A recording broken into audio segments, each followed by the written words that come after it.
All right, good evening, everybody. Good evening. Good evening. Oh yeah, okay, thanks. All right, so as Kyle mentioned before, it was Thanksgiving this past weekend, and myself and Josiah and Kyle were able to go up north to be back with our families, and that was really awesome. And I was able to even go farther north into Canada, back home, and I got to just spend the week just hanging out with old friends, catching up with a bunch of people, and it was really awesome.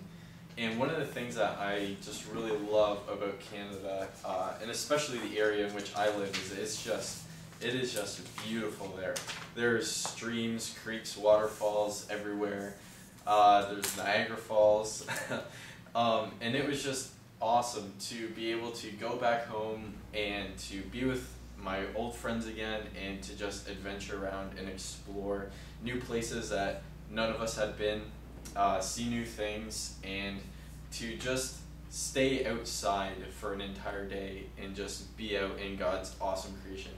And as I started thinking about a sermon to write for tonight, I was thinking of something that was really impacting me in that moment, and it was God's creation. And as I was home, we went out shopping, and we went out exploring around and hiking, and we would pass all these people just on the streets, and they were just walking by all this stuff that I was just marveling at. I was stopping and staring at this thing. 20 people just walk right by it without even giving it a second glance. And it really started to make me think, it's like, wow. And especially with the whole Christmas season coming up, it is so easy to get distracted with all the little minute things that are happening right in front of us in our lives. And that can often lead us to forgetting to stop and smell the roses. And especially around fall, where it is just beautiful outside, where the leaves are changing color. Some people say everything's dying, but I think it looks really cool. But also Christmas is right around the corner, so people are super busy. They're all looking to see what this person wants, and I gotta buy this, and it's easy to get distracted by stuff like finances and relationships and family and friends, and it's tough sometimes to be able to stop, take a step back, and just look at the amazing creation that we're constantly surrounded with.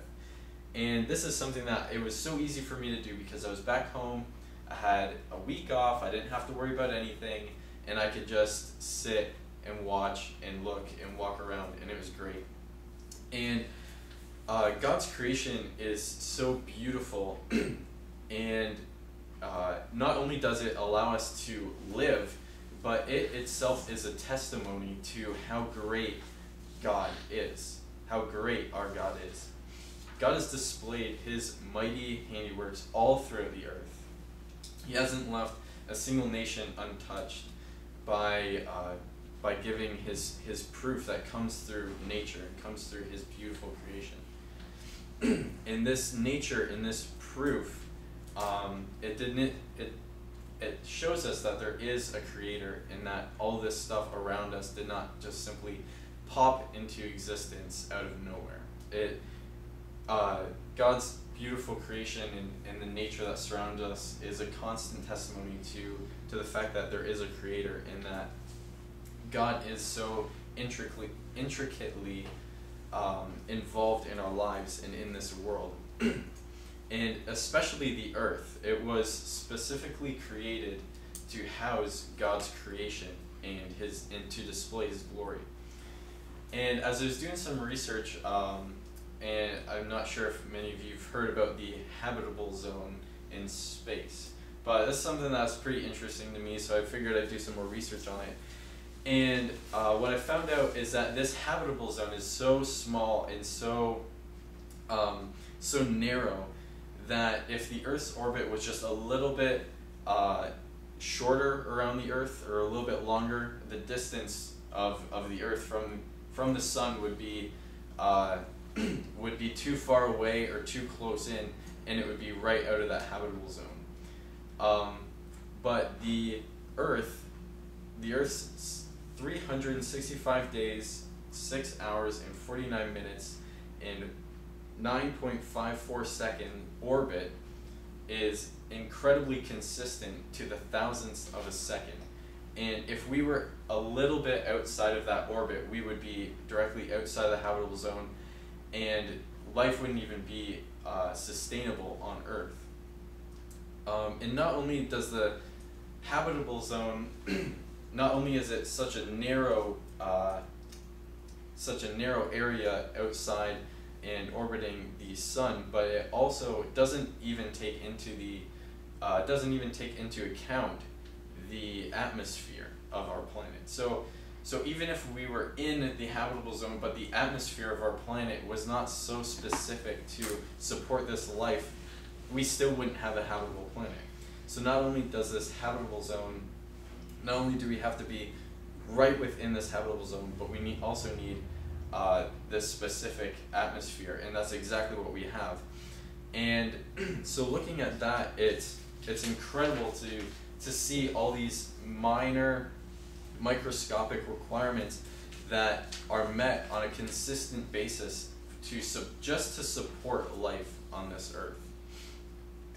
And the fact that not only our orbit but also our atmosphere is fine-tuned enough shows how masterfully orchestrated God's creation is. In Romans 1, verse 18 to 21, it says, "The wrath of God is being revealed from heaven against all the godlessness and wickedness of men, who suppress the truth by their wickedness. Since what may be known about God is plain to them, because God has made it plain to them. For since the creation of the world, God's invisible qualities, his eternal power and divine nature have been clearly seen, being understood from what has been made, so that men are without excuse. For although they knew God, they neither glorified him as God nor gave thanks to him. But their thinking became futile, and their foolish hearts were darkened." And so here Paul is writing that God has revealed to us through his creation. He's revealed his glory, his presence, and even his very nature. Paul's making it clear that God has not hidden himself from a single nation on this earth, but through his creation, through the deserts and the rainforests and the ocean and the sky, he's made his creation known to every single person on this earth.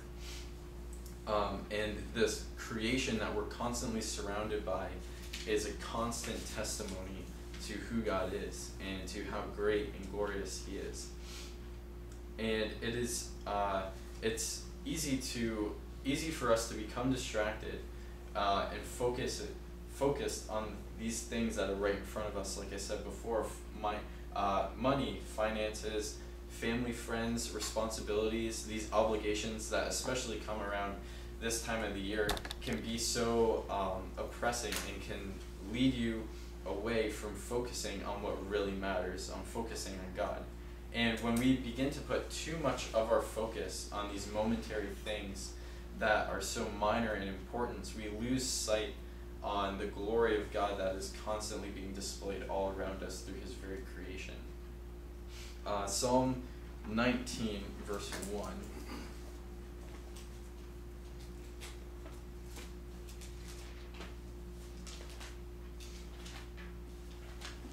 Psalm 19, verses 1 to 4 says, "The heavens declare the glory of God. The skies proclaim the work of his hands. Day after day they pour forth speech. Night after night they display knowledge. There is no speech or language where their voice is not heard. Their voice goes out into all the earth, their words to the ends of the world." And so here, again, the psalmist in the Old Testament is writing during this time in the Old Testament where you're seeing God perform these amazing, monstrously huge miracles of his people crossing through a sea, of walls of city being destroyed by God through the blast of trumpets, and through just miracle after miracle through all the plagues in Egypt.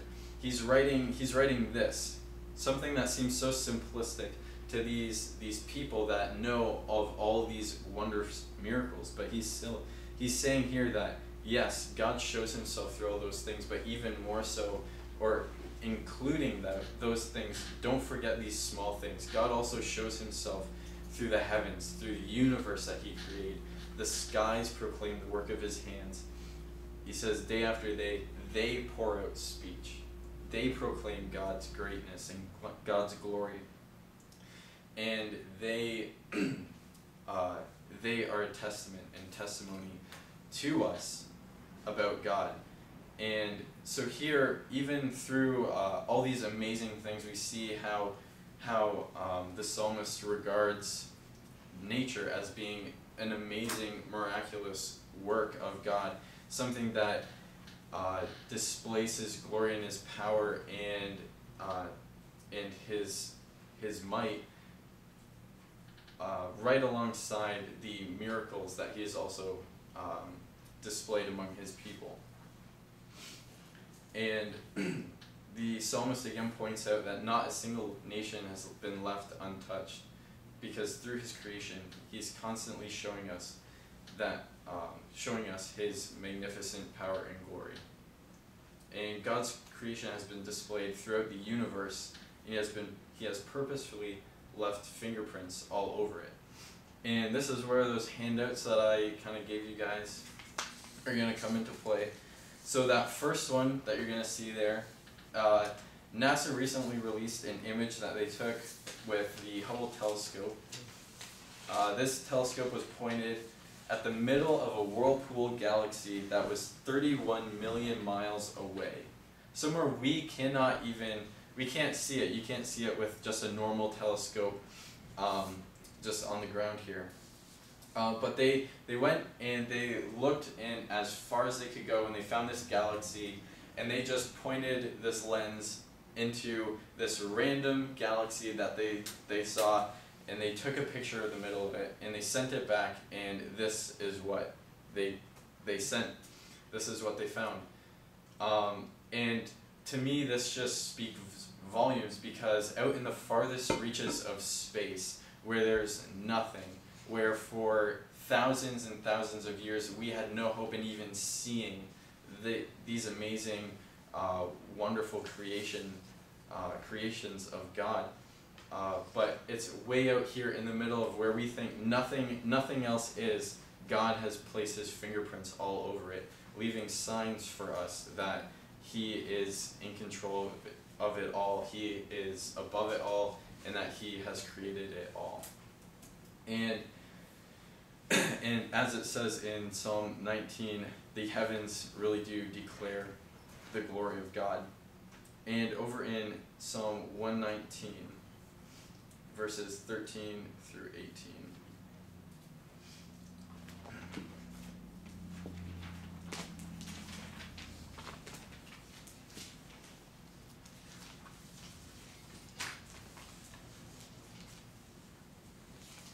That's not correct.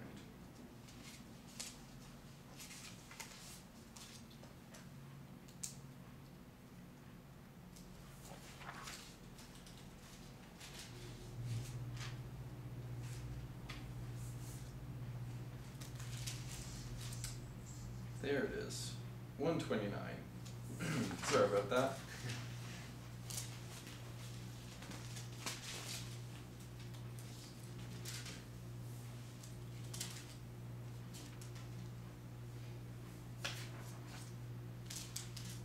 That's not right. Anyways, alright, so, well, in Psalms, the psalmist writes about how wonderful God's creation is on a more detailed and intimate level. We've seen how God's creation is all around us, and we can see around us, we see trees, we see birds, animals, that really annoying dog your neighbor has. The people that are all around us are all just examples of God's beautiful, wonderful creation. We see the mountains, the skies, the oceans, the streams. But here, the psalmist writes about a more intricate and intimate example of God's creation. He talks about how he is fearfully and wonderfully made, and how he is knit together in his mother's womb.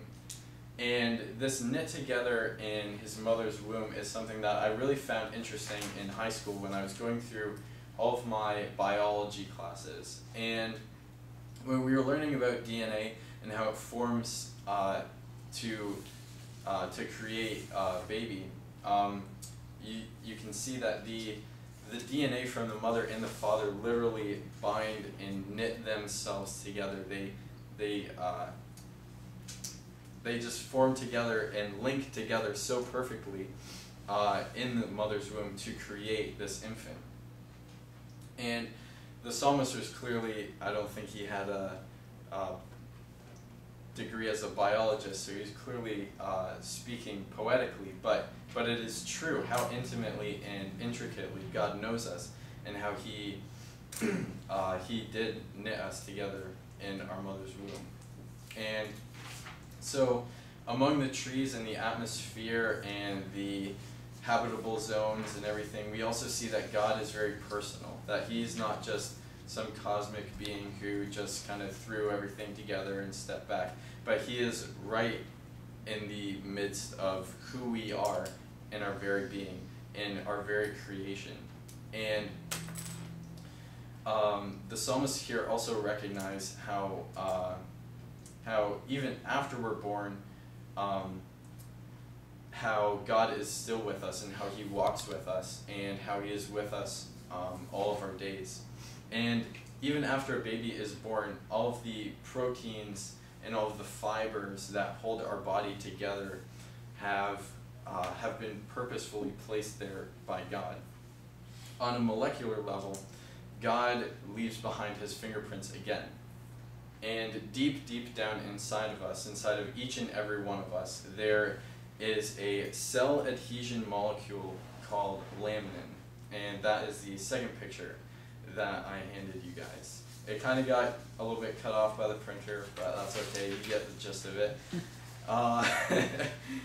And this laminin is the rebar of the human body. It holds together every single protein formation that holds your body together. And this laminin molecule, I mean, you can tell what it's shaped like. And if you compare it to the space picture, I think you can find a pretty easy comparison there. And here we find God's fingerprints all over the place. In the billions of laminin that are in each and every one of us, and in the farthest outreaches of space, we see that God is just intently working, and has been intently working, and is still intently working in each one of us, and all around each one of us, to show us how wonderful and glorified he is. And he's put it on display for all of us to see, so that we don't have an excuse to walk away and say, I never saw God, because we see him everywhere, all around us. The second we open our eyes, our sight is filled with God's creation. And now that we have seen how wonderfully God has established his creation, we need to allow ourselves to not get distracted by the small things in life, but to focus on the correct things, on the things of God, and on how wonderful he is, and how intimate he is, and how personal he is. And we can't just let ourselves go easily distracted and get tossed into these small things and the meaningless things of this world, but we need to allow ourselves to be just entranced and captivated by how beautiful and marvelous God's wonderful creation is, and how it is constantly on display for us all to see. And by showing people this, we can show him that God is so personal, and he's so connected with who we are, and he's connected with the world around us, and we can show people that he truly does care about each and every person that he created. Let's pray.